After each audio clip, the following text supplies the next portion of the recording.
Another bee rescue, this time from a house that partly burned down and has been sitting abandoned for many, many years. This is where the bees go in,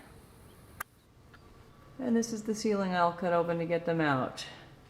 Right after I get past the guardian, which is the biggest black widow I've ever seen in my life.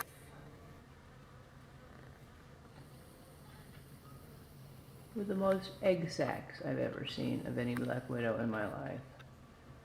You can see they've fallen all over the ground here too. This woman has been cranking out thousands of black widow babies.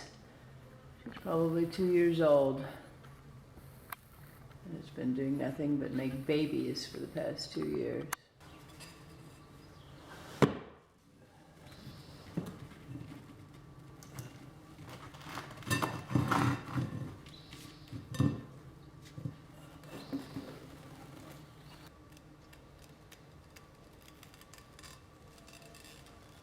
There she is in her temporary home until I relocate her.